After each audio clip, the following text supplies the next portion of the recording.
Welcome to the highest of the middle with Joe King. Thank you for joining in my show today. So let's get on. Can the US economy survive a mass deportation? However, Donald Trump has promised from the onset that he was going to embark on mass deportation that the US have never witnessed before. Let's listen. Day one, I will seal the border, stop the invasion, and we will begin the largest deportation operation in American history. According to the latest estimates, approximately 11.7 million undocumented immigrants currently reside in the United States, which amounts to roughly 3.5% of the total US population. The United States has more international migrants than any other country in the world, surpassing the total of the next 4 countries combined. In recent years, the United States has not deported. And this story continue. And let's go to the next stage again to see how, when he took the office, his mass deportation started. A week later, the first flight have started deporting immigrants, and the atmosphere become very intense. And now there's a flight to Venezuela. Just listen. At Venezuela's main international airport, and you are seeing now yet another deportation flight with Venezuelans deported from the U.S. By the way of Honduras, and it landed there in Caracas. And so you've been seeing some of these undocumented migrants step down the plane there, and they're wearing all white, kind of in these white sweatsuits, gray sweatsuits with masks, red masks. And you see them there. So, and the fact was, many of them underrated Donald Trump. And we believe from the source that the deportation was because of self-hatred from many immigrants against their own brothers. They never voted for Donald Trump because they love him, but it was because of self-hatred and what we would call racist among themselves, amongst black, Africans, immigrant, Asian, and continuous. And now it's affecting most people.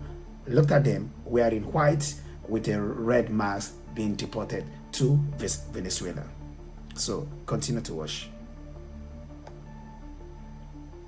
You created an environment in which I could discover who I really am.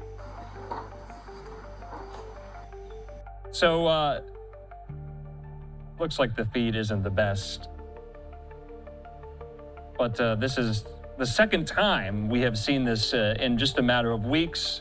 And you remember mere weeks ago, U.S. Special Envoy Rick Grenell traveled to Venezuela, brokered with the Venezuelan government. Remember, the previous Biden administration does not recognize Venezuela's autocratic leader, Nicolas Maduro, as the duly elected leader of Venezuela. Nonetheless, the Trump administration brokered a deal with the Maduro government in order for the United States to send some of these deportation flights to Venezuela to return some of these undocumented migrants who were from Venezuela in the first place. And that's what you're seeing right now, some of them. So remember, during the Biden administration, there was a cutoff, a particular date that if a Venezuelan undocumented... So this deportation continues in a row from one country to another. And now when that of Venezuela was being done, and we are going to the next. And where is that? India. So just watch again and see. Almost 2 days on a military plane in shackles. On board, 104 Indians deported from the US for crossing illegally. US Border Patrol released this video showing the deportation. The passengers described the conditions of their forced return as harrowing. Our hands and feet were cuffed. They told us we're being taken to a detention center, but they brought us to the airport instead and made us sit in a plane. And then they said they're taking us back to India. It took us 40 hours to reach Amritsar airport. We were unshackled after we landed. We were given no facilities of washrooms, and they never removed the cuffs, even to eat. Among the passengers, 25 women also handcuffed. Their families emotional. India immigrants were deported in Shackled. Indian migrants says they were mistreated by the U.S. Army while they were being deported. Because most of them, even during an arrival where they have to take them back to India, their hands were still handcuffed and they could not eat. But he made this promise clear, and the people voted for him because of self-interest among ourselves, amongst the Indians, the Asia. That was the source we get to understand. So you listen for yourself, but will the U.S. economy survive this? My daughter has come back safely. We found out from the media that they're coming back. Many were worried about the money they lost. Families pay people smugglers tens of thousands of dollars in the hope of finding a better life. U.S. Border Patrol says 96,000 Indians crossed into the country illegally last year alone, mainly through the southern border. We are, of course, engaging the... So you can see it's from one country to another. And now let's look at the next country, deportation, on how they were being treated. Just watch out. The next on the list was the Haitians. They were there temporarily because of the problem they have in their country, and they lost their protection status, which was granted by the Democrat. But now Donald Trump said, no, your protection is over, that they knew, the Haitian, that it was temporary. But before they said they were going to only deport the criminals and the rapists, but now it's everyone. So you listen for yourself.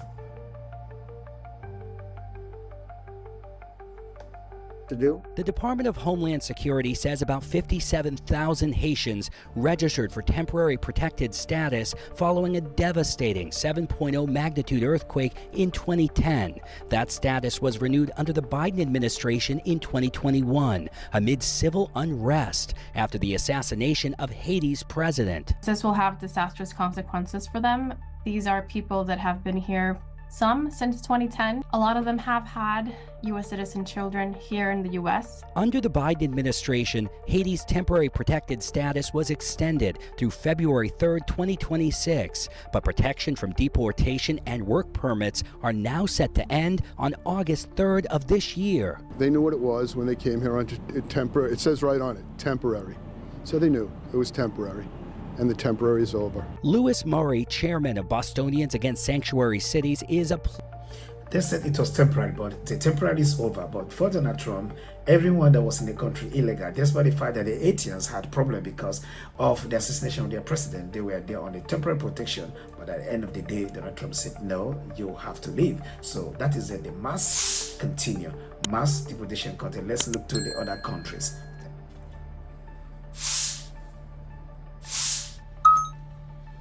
The fifth and the most horrible one was the deportation of the Mexican, because they voted him, the Latino, they were the one that voted mostly Donald Trump in because they wanted him to purge all those criminals. But it was really horrible on their deportation. But first, yeah, they deserve it because they voted him. Just listen. Military deportation flights are the most visible sign of Donald Trump's hard turn on immigration. Up to 80 Guatemalan migrants were removed from the U.S. by Air Force transport Thursday. Though similar flights happened regularly under President Joe Biden, Trump's decision to use military aircraft is new, part of a strategy that will also see thousands of troops deployed to the border. In Juarez, Mexico, dozens of Mexican migrants were also returned from the U.S. Everyone is getting caught. I don't recommend to cross, says this man. We're getting the bad, hard criminals out. These are murderers. These are people that have been as bad as you get, as bad as anybody you've seen. We're taking them out first. It's not clear what specific crimes the first Trump-era deportees committed. In Boston, immigration enforcement raids unfolded in a residential neighborhood. In Newark, New Jersey, a raid on a business swept up 3 undocumented workers. Several U.S. citizens were also briefly detained by ICE authorities. None of these people were rapists or murderers or criminals. The problem with it is that ICE went in there without a warrant. Despite all the bluster, the pace of deportations is so far on par with what unfolded during the Biden. The fact was that most of the people who voted Donald Trump was because of self-interest, and most of them were self-hatred, racist, because they felt that, oh, we have to vote them out. But the reverse was the case, and now the new government, efficiently headed by Elias Monk, is affected even most who voted him.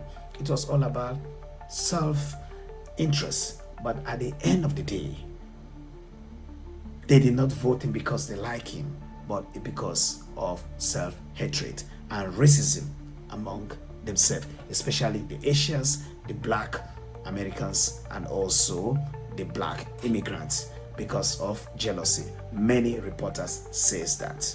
So at the end, let's crown it with one of the reverend during his inauguration pleaded Donald Trump to have mercy on the immigrants.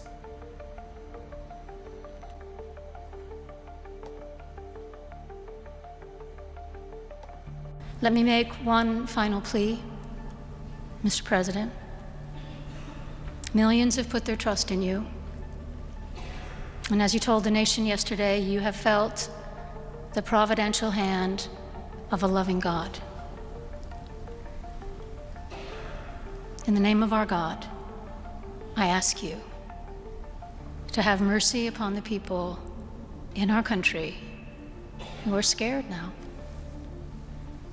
There are gay. She asked for mercy on the immigrants who are now scared. So during her inauguration, she was asking Donald Trump, but did Donald Trump listen? Well, I have no idea. But let's listen to her appeal till the end, and then see afterward the result if you support the motion. But however, don't forget, you voted for him. Gay, lesbian, and transgender children in Democratic, Republican, and independent families. The lesbian and the trans what? The trans what? Gender. She is asking for mercy, but you know Donald Trump will not accept that, isn't it? You know that he's not going to accept it. He said, I recognize man and woman, female and man. Some who fear for their lives.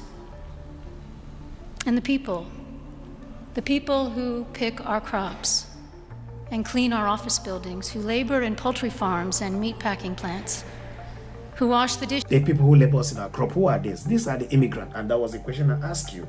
Will Donald Trump, will the U.S. survive the economy? Because there are most of the jobs that the immigrant does that the re-citizen will not do. But will they survive it? We'll see how it keep unfolding. But let's listen to our plea.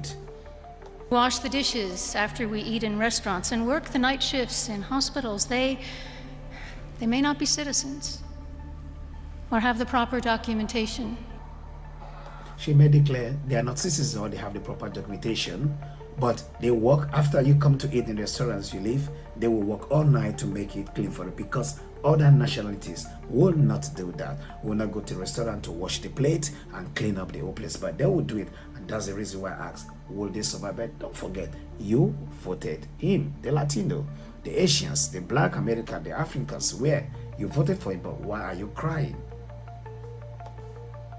But the vast majority of immigrants are not criminals. They pay taxes and are good neighbors. I ask you to have mercy, Mr. President, on those in our communities whose children fear that their parents will be taken away, and that you help those who are fleeing war zones and persecution in their own lands to find compassion and welcome here. Does Donald Trump knows that everyone flee because of persecution? No, of course, he doesn't believe that. He just said to go back to your country. I just imagine he's saying that for those who flee persecution. How many of them? Donald Trump don't care about that, but the question is, did he listen to the appeal? Let's get going. That was a prayer during his inauguration. Our God teaches us that we are to be merciful to the stranger, for we were all once strangers. Be merciful to the stranger, because we are all strangers, and at the same time we are all immigrants. But how many of us, after having our passport and status, we believe we're immigrants? None of us. Once we get the passport in our hand, we believe we are not even immigrants. We don't even believe we were once asylum seeker, but she was asking for mercy. But unfortunately, it was turned down. Thank you for being with the eyes of the mirror, and thank you for watching my show, and I will see you in my next episode. Don't forget to leave your comment, and if you love my show, don't forget to subscribe and share. Goodbye for now, guys. I'll see you again in my next show. Goodbye.